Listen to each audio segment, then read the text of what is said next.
Okay, this last experience, I wish there was something that, was on the screen that said video recording.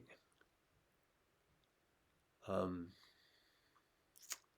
yeah, maybe that little circle with a dot in it, when it's dark, means it's recording. Maybe that's it. That'd be nice because I've recorded some things and thought that I was brilliant. But oftentimes we think we're brilliant when we're recording something, and then it's like when when I was a teenager and we were first I think the term was called getting high, and then we would smoke. Um, Back in the day, I think it was called MJ or something, and we would smoke MJ. And this only occurred, when I was like 17, 18, 19, something like that. And then I saw the light stop. But while we were doing it, we would think it was so interesting because back then it was black and white televisions. Nobody, no, very few people had color televisions. They were black and white, and then they were only there when there was a program going on. But when there wasn't a program going on, there was all these patterns, test patterns that were going, and some of them were like a Native American person, they'd have this Native American person, what they called an Indian back then. They'd have this Indian, and then there would be all these energies going all around outside, and that's called a test pattern.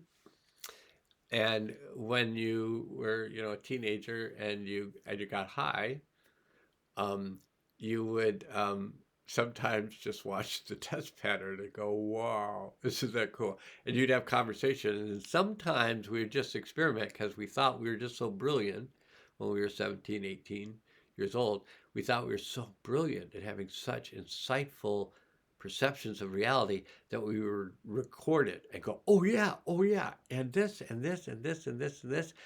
And then we'd listen back to it later when we weren't high and we go, oh, it's gibberish.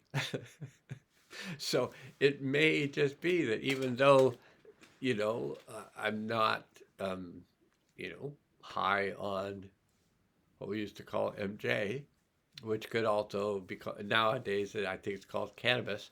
Even though I'm not high on cannabis, I may be high on life, whatever.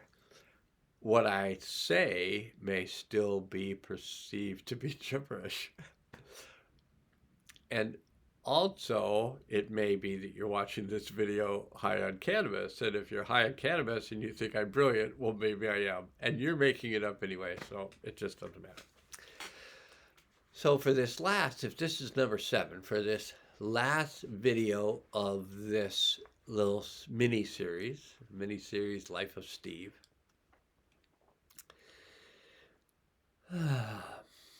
I'm going to once again talk about the healing power of your deep self.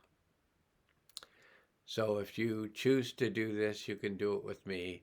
You can say, I choose to connect with my deep self. And then just notice what you notice.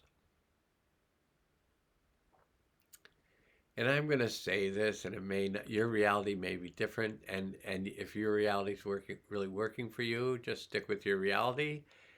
But I'm going to say this: when I and most people who do this for the first time, and they state out loud, I connect with my deep self,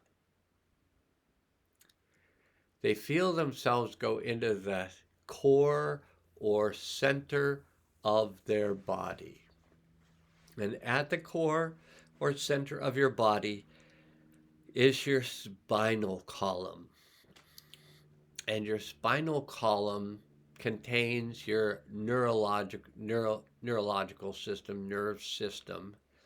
And that nerve system is how you see things, how you hear things on a physical level, even if they're non-physical, but on a physical level, you see things, you hear things, you taste things, you smell things, and all this information somehow goes through the system, and you can identify, oh, that's cut grass, oh, somebody's cooking a hamburger, um, somebody's using their wood chipper, or 2 people in the neighborhood are using their wood chipper. So we hear things, we see things, we smell things, we taste things, we feel things, and all of that is through the nerve system.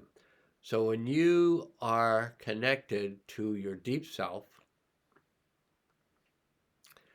people have described it to me as they feel like they're dropping into their deep self.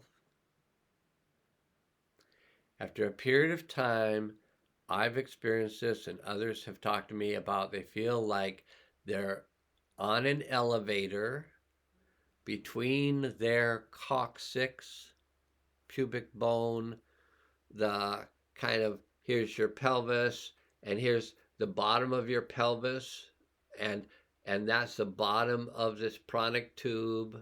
It's also the bottom of your spinal cord, your coccyx, the bottom of your sacrum. But anyway, they feel like they're so this we're going to say it's hard. Okay, this we're going to say is the sacrum. It's the triangular bone. We're going to try to put it in the center. And so people say that they feel like they're inside their spinal cord or pranic tube and they're going up in an elevator. It's hard to do it when you're doing a mirror image or not doing a mirror image. But anyway, the pranic tube goes from the crown chakra. It's so hard, and I feel like I'm, Bullwinkle. There used to be this cartoon, Rocky and Bullwinkle, and Bullwinkle had these horns. So you have this crown chakra, and when it's open, it's connected to the higher realms. And when you're in your deep self, you start feeling like you're going up and down an elevator. And that up and down the elevator is also probably related to the movement of the cerebrospinal fluid, which is the fluid that bathes and nourishes your spinal cord. And that fluid is the same composition as blood, the serum of blood, but it doesn't have blood cells in it, or it's not supposed to. Now, if you have some type of infection of the central nerve system, you might have blood cells that get in there, but there are rarely blood cells in the central nervous system. And that's what I'm stating that you're feeling when you feel this elevator going up and down. You're feeling the movement of the cerebrospinal fluid. I'm trying to get it towards the center, but it's hard. You're feeling this movement of cerebrospinal fluid. And then at a certain point, you'll feel it like a fountain. It'll go like that, and it'll start to go out and around you, and it'll come back up through your feet.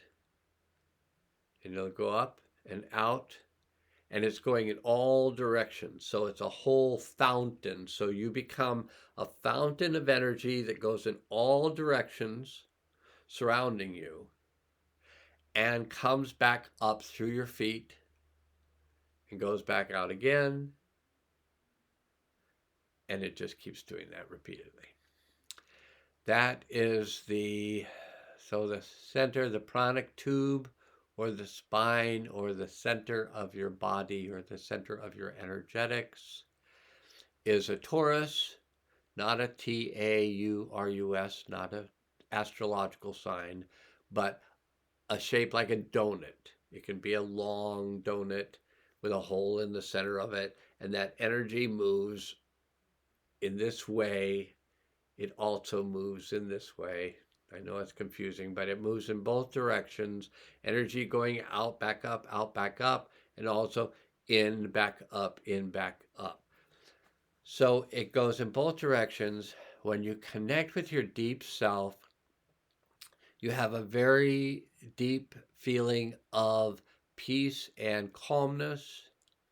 And that peace and calmness then begins to move to different places in the body. Oftentimes it starts with the heart, and then through the blood, this peace moves through the whole vascular system. Sometimes it moves through the acupuncture meridian system. This goes both sides of the body. It covers the body. And when it moves through the acupuncture meridian system, there's just a feeling of peace, an activation of energy centers. It can move through the lymphatic system. It can move through the respiratory system. It can move through every system of the body, this peace and calm. And it is the loveliest feeling I've ever experienced. And more people are giving me feedback that this is happening for them. And they're feeling all sorts of things heal just from not even meditating, but concentrating on their deep self and feeling their deep self, which is connected to the higher realms.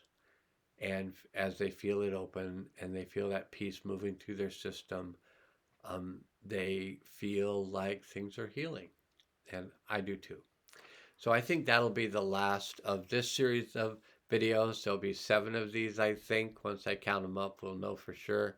And for the last time today, now must go.